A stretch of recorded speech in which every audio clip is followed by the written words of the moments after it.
Your passion can lead you to finding out what is your purpose. And most of the time, our passions are really about what are the pains that we are feeling. What is that one thing that when you stand in front of people and you speak about, people are able to connect with you on it. So it's that fire that burns when you start speaking about that particular topic that you are excited about. And for me, it was really about people, young people in South Africa, graduates who are sitting at home and unemployed.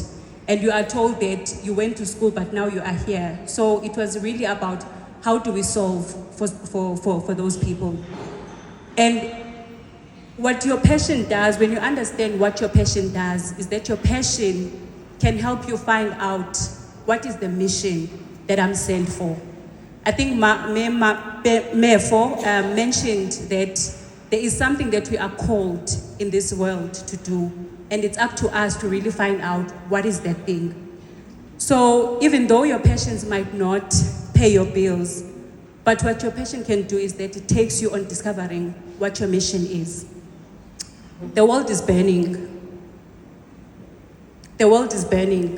Whether we look at it from a perspective of politics, our societies, the businesses, there are many challenges. But instead of us looking at what are the solutions, we are always focusing on what is going wrong. And I think I want to challenge us here as we are sitting to say, find that one problem that you would like to solve as you step out of this room and put your resources into trying to solve that problem. So this is one of my favorite quotes. It's actually two quotes, but I put them into one, that each generation must discover its mission, work eagerly and with a burning desire to fulfill it. I think we are all called and we all have different interests in the different spaces that we occupy. So these are the spaces that we can solve problems. We always speak about disruption, but disruption, we speak about it from a business perspective. But how about we start disrupting the politics, right? How many of you are interested in the politics of South Africa? How many of you do bother and go and vote? Okay, I see. Okay. Okay, I see some hands. So I think there are opportunities where we can use entrepreneurial skills, not necessarily entrepreneurship, but entrepreneurial skills, where you think about how do we solve problems in our politics? How do we solve problems in our societies? How do we solve problems in businesses? And then when you have discovered that this is my passion, right, of seeing young people not knowing how do I make myself a valuable member of society, starting the Entrepreneurs Development Forum is a platform of actually training young students and young professionals to say, transition from your corporate job to entrepreneurship, or even how do I start a business with the knowledge that I've acquired with my degree. So you get to make it a difference. But what do you need in order for you to make a difference? So in my book, I further unpack on this, the mindset. I think entrepreneurship starts in the mind before you actually say you're gonna start a business or you're gonna run a business.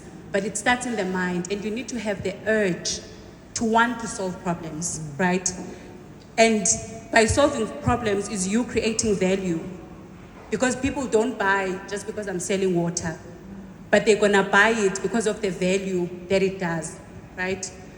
And then your value creation is enabled by your passions and your purpose. There's many of us that are looking for our purpose. Oh, I'm trying to find out what is my purpose in the world.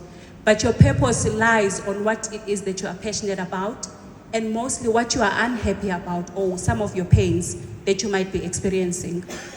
And then knowledge and creativity. Now that you know that maybe you want to start a business or you want to contribute to young people, what knowledge do I need to empower myself with in order for me to go out and bring a different solution?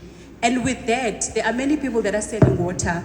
So you need to find some sort of creativity of how do you make this creative in order for you to differentiate yourself from the people that are in the market that you want to get into. And also dealing with failure. Funny enough, a lot of us are scared of failure, But I think the one thing that I'm scared of is being successful, because I've never been successful before. So it's such a fear that it's okay for me to fail because I know how to navigate failure. Okay, I see some nods, so there are other people that are scared of being successful. Okay, at least I know I'm not alone. But I think dealing with failure, knowing that even when you start something, you are gonna encounter challenges, but what you need to do is that you need to fail forward, right? You need to fail forward.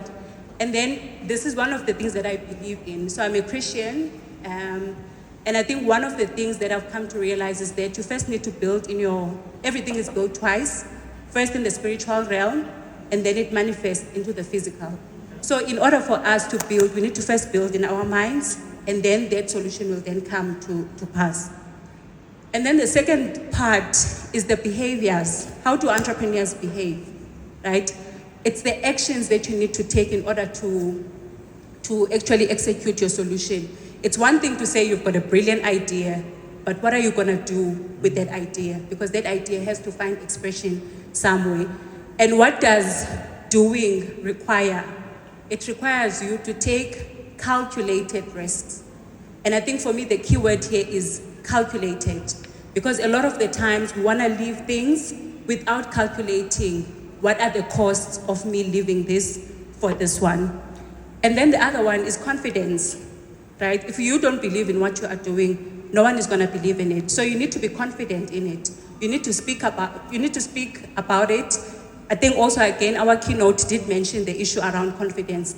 You might have brilliant ideas, but if you are sitting in the corner, people don't know what it is that you are doing, then how are you gonna make that impact that you want to make? And then the third one, networking. We are here to make new friends. We are here to make business partners, but you need to be able to go out and actually meet people that can help you amplify the message that you have. The people that can help you to say, I might not be the target audience for your solution, but I know a friend who knows a friend who might actually be your business partner or even be your client.